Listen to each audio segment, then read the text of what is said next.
Nah, seven cosmic law. Ini sebelum masuk spesifik ke arah the law of attraction. Law of attraction itu salah satunya saja. Sebenarnya ada, kalau menurut William Walker Atkinson, ada 7 hukum semesta. Istilahnya kan kosmik. Jadi alam semesta ini ada 3 rumusan hukumnya. Yang pertama apa? Yang pertama ada the law of vibration. The law of vibration itu segala sesuatu itu bergetar. Tidak ada yang diam. Getaran-getaran dalam frekuensi yang sama akan saling menarik. Kegembiraan akan menarik kegembiraan yang lain. Nah, fokuslah secara konsisten terhadap pikiran tertentu, maka akan menarik getaran yang sama. Jadi the law of vibration itu kita ini bergetar terus. Ini menjelaskan bergetar ini mungkin tidak mudah. Kita ini kan sebenarnya tidak diam. Coba teman-teman perhatikan pikiranmu, perasaanmu, intelijensimu, ini kan kerja terus. Ya dari luar kelihatan diam, tapi di dalammu itu kan rame terus. Nah, itu mungkin mudahnya ya, jenis getaran. Engkau sedang berada di frekuensi mana?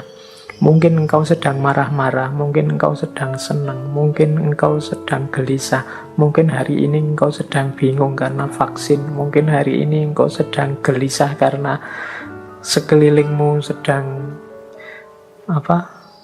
pembatasan ketat karena pandemi. Mungkin ini kan sebenarnya dirimu itu sedang bergetar. Nah, the law of vibration itu vibrasi yang sama akan saling menarik atau akan menggetarkan energi atau menggetarkan vibrasi yang dekat dengan dirinya. Jadi kalau kita gembira, sekeliling kita akan hawanya gembira. Dan orang-orang yang di dekat kita akan terpengaruh oleh kegembiraan itu. Itu the law of vibration, mudahnya begitu. Jadi getaran kita itu mempengaruhi sekelilingnya. Apa yang ada dalam diri kita kalau kita gelisah atau murung, ini menggetarkan sekelilingmu dengan kegelisahan dan kemurungan. Ini namanya the law of vibration. Makanya kadang-kadang teman-teman kan bisa merasakan kalau misalnya punya teman akrab gitu, temanmu sedang sedih, terus dekat denganmu, dia pura-pura banyak ketawa, pura-pura ceria, tapi getarannya bisa engkau tangkap. Itu the law of vibration. Jadi getaran yang ada dalam diri kita itu akan menarik frekuensi yang sama dari yang ada di sekeliling kita. Kalau teman-teman dekat dengan teman yang sedang sedih, sedang gelisah, sedang susah, sekali-sekali dia tampak nangis, itu kan kita ikut terus hanyut dalam situasi kesedihannya, ikut dalam kemurungannya. Nah, ini ilustrasi mudah. Kalau teman-teman dekat dengan teman yang sedang senengnya luar biasa, cerianya luar biasa karena tujuannya tercapai gembira, itu kita dekat dia juga ikut gembira. Jadi getaran yang ada dalam diri orang lain bisa mempengaruhi getaran yang ada dalam diri kita. Demikian pula sebaliknya. Jadi kegembiraan akan mendatangkan kegembiraan. Kesedihan juga akan mendatangkan kesedihan. Ini the law of vibration namanya.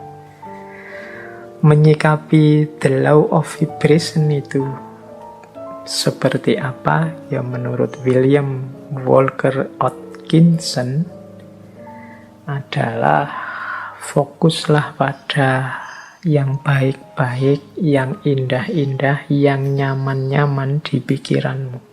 Apa yang engkau inginkan, fokuskan ke situ pikiranmu terus.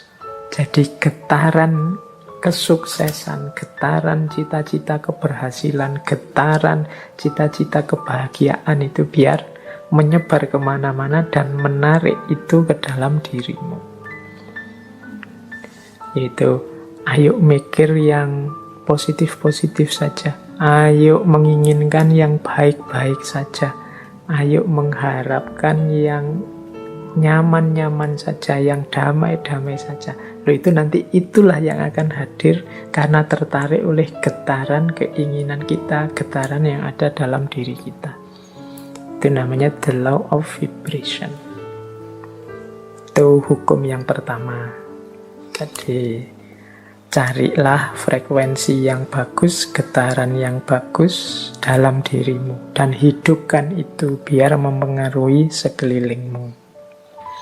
Yang pertama itu cosmic law, yang kedua the law of relativity.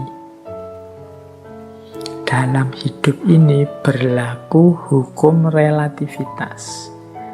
Relativitas mungkin tidak persis sama seperti relativitasnya Einstein.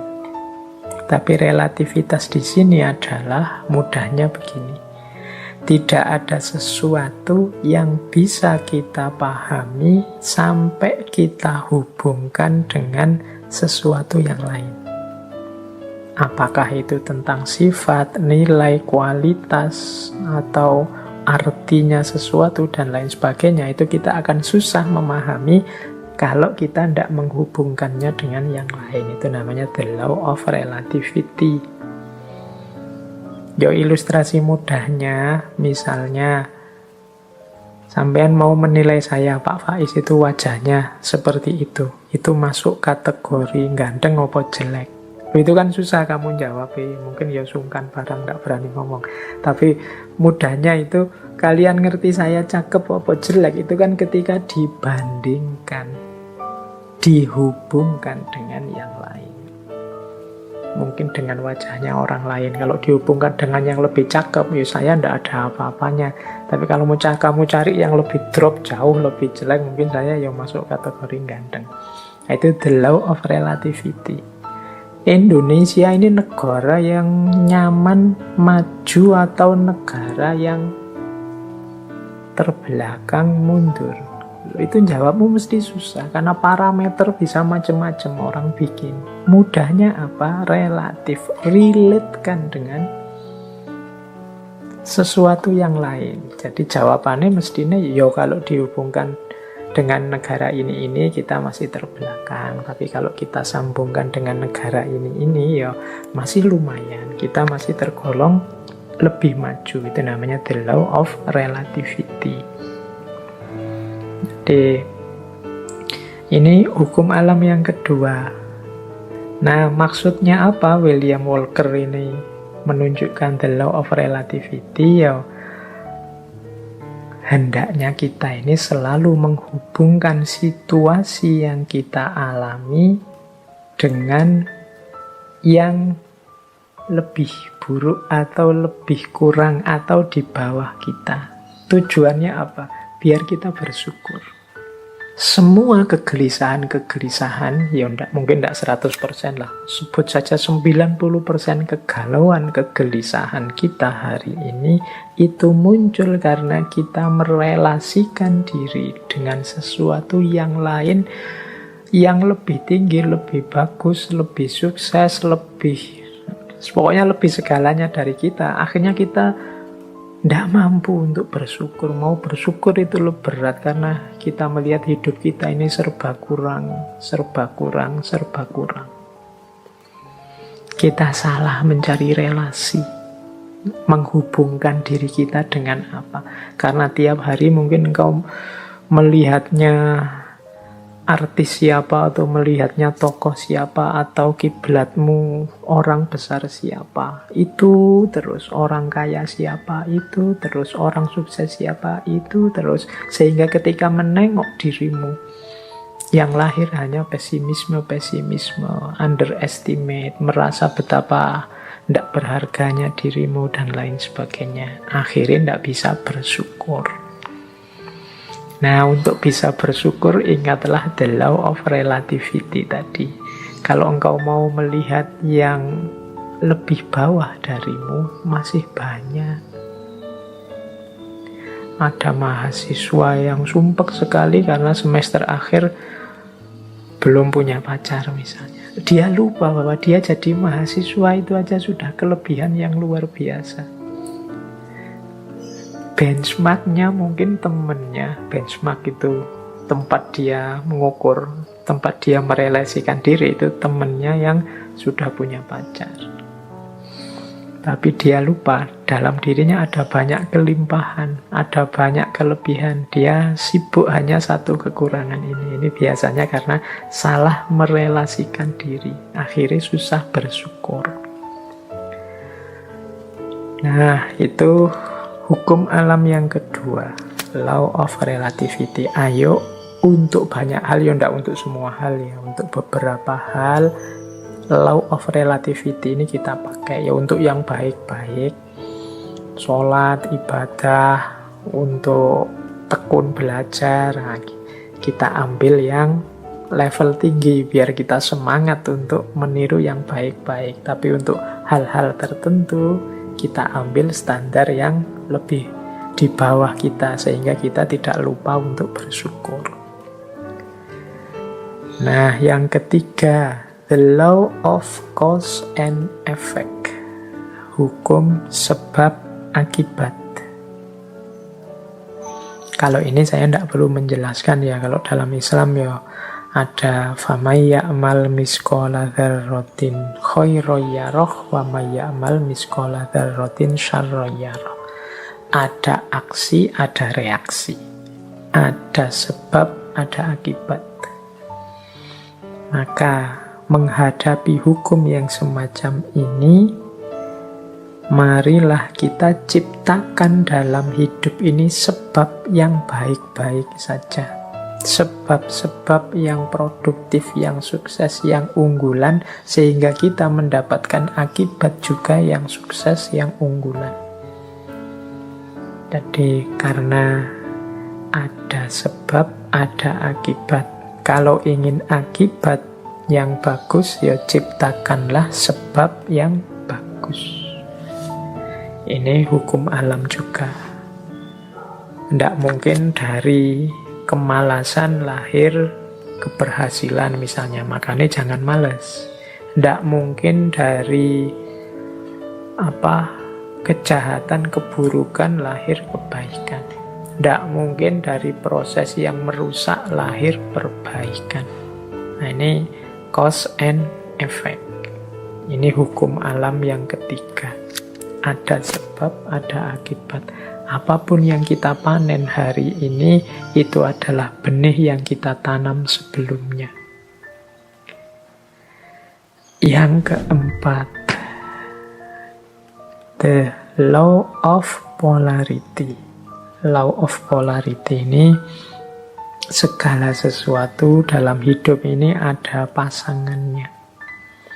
Ada panas, ada dingin, ada terang, ada gelap, ada atas bawah, ada baik buruk. Ini pasangan. Pasangan ini sifatnya saling mengadakan. Saling mengadakan. Ya kalau tidak ada buruk, yang baik juga tidak akan ada. Adanya yang baik karena ada yang buruk. Ini namanya saling mengadakan. Kalau semua orang sama, semua baik, semua, ya dia tidak disebut baik, ya standar saja. Dia disebut baik karena ada yang buruk. Disebut terang karena ada situasi gelap. Disebut atas karena ada bawahnya. Bawah saja tidak ada atas, tidak mungkin. Atas saja tidak ada bawahnya, tidak mungkin. Jadi dia saling mengadakan, saling mendukung keberadaan masing-masing. Oke, jadi situasi the law of polarity ini membuat kita nanti tidak mudah melihat satu sisi saja dari sesuatu, tapi harusnya kita melihat secara lebih lengkap. Jadi Ada orang baik loh, terus kita puji, kita senengi total 100%. Dia dengan segala kebaikannya. Tiba-tiba dia melakukan sedikit atau satu keburukan. Runtuhlah kepercayaan kita yang darinya sangat cinta jadi sangat benci. Kita lupa bahwa namanya masih manusia, masih duniawi, itu pasti berpasangan. Ada baiknya, ada buruknya. Ya mungkin kadar dan ukurannya berbeda-beda, tapi pasti ada pasangan-pasangan ini. Kita sering tidak siap menerima situasi yang kebalikan dari kenikmatan, kenyamanan yang kita rasakan hari ini. Padahal itu ya berpasangan. Ada enak, ada tidak enak. Di balik kenikmatan, di sisi sana ada ketidaknikmatan. Itu selalu ada. Minggu depan insya Allah kita perdalam the law of polarity ini di falsafah hidup yin yang. Tapi the law of polarity ini juga salah satu dari 7 cosmic law. Salah satu hukum semesta. Baik, nanti kita lanjutkan kalau yang keempat ini ya. Yang kelima, the law of rhythm.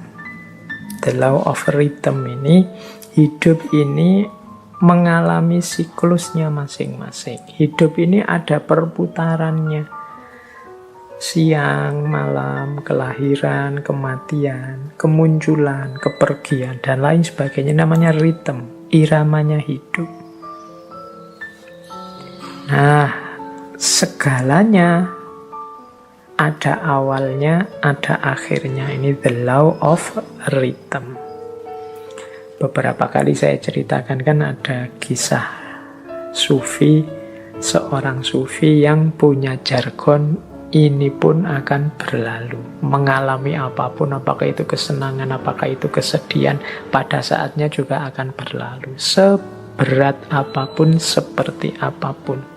Termasuk pandemi ini, dia ada awal kehadirannya, pasti nanti ada akhir kepergiannya. Itu the law of rhythm. Jadi kalau kita mengalami situasi apapun, sadarlah bahwa situasi ini akan berakhir. Yang sedang sedih, ingatlah kesedihanmu pada saatnya akan berganti kegembiraan. Yang sedang gembira, wong namanya kita hidup, pada saatnya juga akan ada masalah dan kegembiraan akan bertemu dengan kesedihan. Itu namanya the law of rhythm. Hidup ini ada siklusnya. Yang sedang di bawah jangan putus asa, yang sedang di atas jangan jumawa. Karena kita ini berputar. Ini namanya the law of rhythm. Untuk the law of rhythm ini, insya Allah nanti minggu terakhir kita bahas dari perspektif filsafat Jawa. Cokro Manggilingan. Baik, kita lanjutkan. Yang keenam, the law of gestation.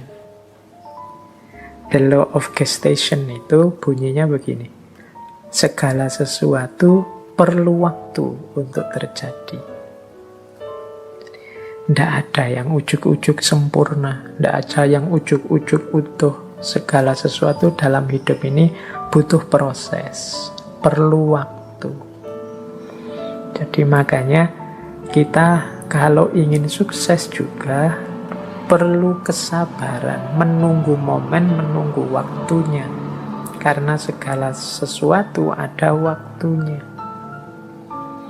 Ada waktu menanam, ada waktu memelihara, ada waktu memetik buahnya. Segalanya butuh proses. Tidak ada yang ujuk-ujuk setelah ditanam terus buahnya muncul. The law of gestation. Dan yang ketujuh, yang terakhir dari 7 cosmic law adalah the law of transmutation. Segala sesuatu berubah. Jadi segala sesuatu, karena hidup ini di dunia pastinya dinamis. Segalanya berubah. Ini banyak kalau kita belajar filsafatnya dulu.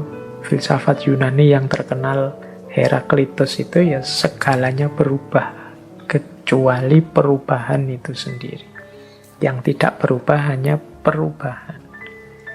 Nah, law of transmutation ini menyadarkan kita untuk menghadapi perubahan, merancang dan menyiapkan perubahan agar perubahan yang terjadi arahnya sesuai keinginan kita, membuat kita lebih baik, membuat kita lebih sukses, membuat kita lebih berhasil. Jangan biarkan perubahan liar tidak terkontrol. Baik, ini 7 cosmic laws. Ini alam semesta. Di level batinnya itu ada 7 mekanisme ini. Ini kalau menurut teorinya Walker Atkinson. Nah, ini pengantar untuk tadi kalau ada yang tanya, Pak, natural law tadi katanya law of attraction ini bagian dari natural law ya, karena kayak tadi unsur natural law yang law of vibration, kemudian law of cause and effect atau law of transmutation ini kan bisa mengimplikasikan law of attraction. Baik, kita masuk sekarang ke law of attraction-nya sendiri. Basic principles, prinsip-prinsip dasarnya law of attraction itu di catatan saya secara umum ada 4. Yang pertama, apa yang engkau pikirkan, itulah yang engkau dapatkan. Yang kedua, pikiranmu menentukan bagaimana hidupmu. Yang ketiga, pikiran yang positif akan mendatangkan kehidupan yang positif. Dan yang keempat, pikiran yang negatif akan mendatangkan kehidupan yang juga negatif. Berarti law of attraction ini pertama-tama menyarankan kita untuk memperhatikan apa yang ada di pikiran kita. Isinya apa saja? Apakah isinya hal-hal yang positif ataukah isinya hal-hal yang negatif? Kalau isinya hal-hal yang positif, insya Allah hidup kita juga akan berwujud positif. Kalau isinya hal-hal yang negatif, ya wajahnya hidup kita adalah hidup yang negatif. Nah, ini masing-masing kita yang bisa ngerti. Coba ditengok deh. Atau mungkin manifestasi pikiran kita hari ini mungkin di status-status yang kita buat. Obrolan-obrolan dengan teman-teman kita hari ini. Coba kita muhasabahi, kita refleksi. Banyak positifnya atau banyak negatifnya. Makanya agama itu menyuruh kita serba husnudzon. Jangan suudzon. Husnudzon itu berarti mengisi pikiran dengan yang positif-positif. Maka hidup kita warnanya juga sesuai isi pikiran kita. Karena husnudzon, ya hidupnya jadi husn. Husn baik. Kebalikannya kalau suudzon, hidupnya juga akan termanifestasi jadi su. Pikirannya jelek, terus pikirannya negatif, terus curiga, terus ya sudah, hidupmu adalah hidup yang warnanya penuh kecurigaan. Hidup penuh kecurigaan itu kan hidup yang gelisah. Dari mana kegelisahan itu muncul? Engkau sendiri yang menciptakan. Dengan suudzonmu tadi, prasangka burukmu tadi. Coba tadi kamu prasangka baik, hidupmu jadi tenang. Dari mana ketenangan itu datang? Ya engkau ciptakan sendiri tadi, karena engkau suudzon. Ya bayangkan ya mudahnya, misalnya kalian mau naik kendaraan umum, naik bis atau kereta. Itu kalau pikiranmu serba prasangka buruk, jangan-jangan nanti dicopet, jangan-jangan nanti di tengah jalan keretanya tabrakan mogok, jangan-jangan pikirannya jelek terus, maka kalian tidak akan bisa menikmati perjalanan. Sepanjang jalan mungkin kamu gelisah, ini jangan-jangan nabrak, jangan-jangan nanti ketemu orang jahat, jangan-jangan tidak tenang perjalananmu. Dari mana ketidaktenangan itu datang? Ya kamu awali dari pikiranmu sendiri tadi. Tapi coba engkau husnudzon, jadi pikiran yang bersih, tidak curiga, yakin dengan kenyamanan, keamananmu, ya perjalananmu nyaman. Tadi kalau di rumus teori vibrasi tadi, ya kenyamanan, keamananmu akan menarik sekelilingmu, frekuensinya juga jadi nyaman, jadi aman. Tapi kecurigaan, kegelisahanmu juga akan melahirkan kecurigaan, kegelisahan di sekelilingmu. Hidupnya jadi tidak nyaman. Nah, ini basic prinsipnya, mudahnya penjelasannya begitu. Jadi kalau kita isinya negatif-negatif saja, ya energi negatif yang kita tarik dalam hidup. Pandemi ini kan melahirkan jutaan gagasan negatif. Mungkin lebih dari itu, saya sebutnya jutaan, jangan-jangan puluhan juta atau ratusan juta seluruh dunia. Bayangkan energi negatif yang lahir dari jutaan pikiran yang negatif. Sakitnya sama, tapi kalau kita hadapi dengan optimis atau dengan pesimis, itu kan kesannya, rasanya beda. Itu the law of attraction. Semakin negatif isi pikiran kita, ya semakin keruh hidup kita. Asalnya ya kita sendiri yang mengundang kekeruhan itu. Makanya ada quotes dari Napoleon Hill. Napoleon Hill ini juga tokoh spiritualis yang sering juga menulis buku-buku coraknya self-improvement atau self-help. Dia bilang begini, keep your mind fixed on what you want in life, not on what you don't want. Ini beliau ngasih tips, simpanlah di kepalamu, isi saja dengan apa yang engkau inginkan, bukan apa yang tidak engkau inginkan. Contohnya misalnya tadi ya, mau naik kendaraan umum, kereta atau pesawat. Niatnya apa? Saya naik pesawat semoga aman. Ini lebih positif daripada saya niat naik pesawat semoga tidak tabrakan. Nah, ini kata-kata tidak tabrakan ini oleh Napoleon Hill disebut negatif. Jadi mending kita pakai kalimat yang positif untuk menghadirkan tadi energi dan vibrasi yang positif. Jadi simpanlah hal-hal yang positif di kepala, bukan hal yang negatif. Begitu kita, misalnya hari ini ada pandemi, ya mari kita berdoa semoga kita sehat. Bukan fokus pada semoga penyakitnya tidak menyerang kita. Itu ada tidaknya. Tidak itu mudahnya didefinisikan sebagai negatif. Nah, negatif-negatif ini ya akan berkumpul energinya di sekeliling kita. Jadi lebih baik menggunakan kalimat yang positif. Insya Allah Indonesia akan berhasil mengatasi pandemi ini. Insya Allah upaya yang dilakukan pemerintah akan sukses. Nah, ini menghindari kalimat-kalimat yang negatif. Jangan-jangan meskipun sudah begini masih belum sukses. Jangan-jangan itu kalimat-kalimat kekhawatiran, kalimat-kalimat negatif akan berpengaruh. Jadi kuncinya the law of attraction itu hindari pikiran-pikiran negatif, hindari pernyataan-pernyataan yang negatif.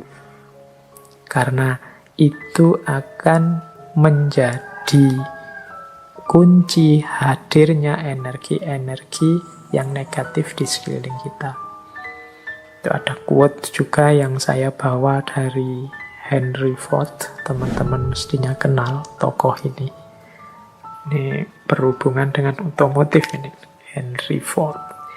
Ada quotes yang terkenal sekali dari Henry Ford ini. Whether you think you can or you can't, either way you are right. Apakah engkau menganggap dirimu mampu atau tidak, dua-duanya benar. Kita kan sering menggunakan kalimat-kalimat yang mengekspresikan ketidakmampuan diri. Aku ndak bisa baca loh, aku ndak cakep loh, aku ndak bisa ngomong di depan publik loh, aku ndak bisa menari, aku ndak bisa berenang, aku ndak bisa menyanyi. Ya sudah, karena kita sendiri deklarasi kita ndak bisa, ya akhirnya ya kita memang ndak bisa. Padahal kalau mau kita bisa kok. Saya ndak bisa Pak ngomong di depan orang banyak, jadi yo iso. Cuma karena sudah merasa ndak bisa, ya selesai dengan ketidakbisaanmu. Saya ndak bisa Pak kalau harus menyanyi itu, saya menyanyi itu trauma sekali. Mungkin ya bisa, kalau kamu mau belajar tetap bisa. Semua orang mungkin ya bisa nyanyi. Cuma ya karena ndak mau saja, akhirnya ya memang ndak bisa beneran. Wah, matematika itu saya ndak bisa Pak. Wah, filsafat itu apalagi Pak. Puyeng saya ndak bisa. Ya sudah, engkau menganggap tidak bisa, ya engkau tidak bisa. Kalau kamu percaya engkau bisa, pasti engkau juga bisa. Jadi whether you think you can or you can't, either way you are right. Kamu anggap dirimu bisa, ya benar. Kamu anggap dirimu tidak bisa, ya benar. Karena tadi terlanjur kamu anggap dirimu tidak bisa, ya sudah, berarti kamu memang tidak bisa.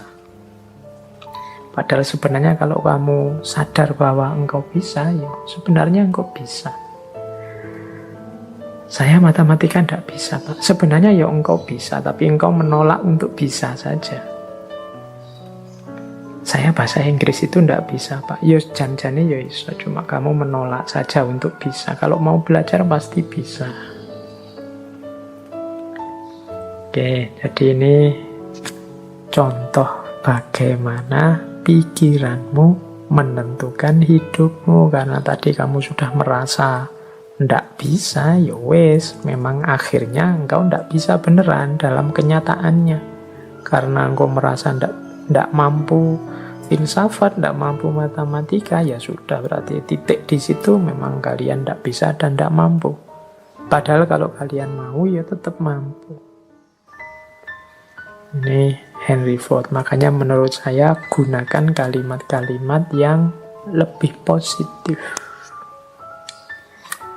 Apalagi teman-teman ini yang guru ya, yang punya murid, punya anak didik, entah di level apapun, apalagi yang masih dalam upaya pembentukan SD, SMP, TK, PAUD. Ini kan hindari kalimat-kalimat yang negatif.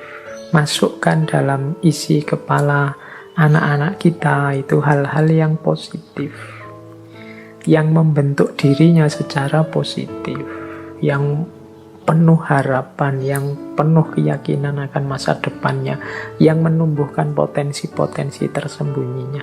Yakinkan bahwa mereka bisa apapun yang mereka inginkan, kalau mereka mau. Jadi itu prinsip the law of attraction.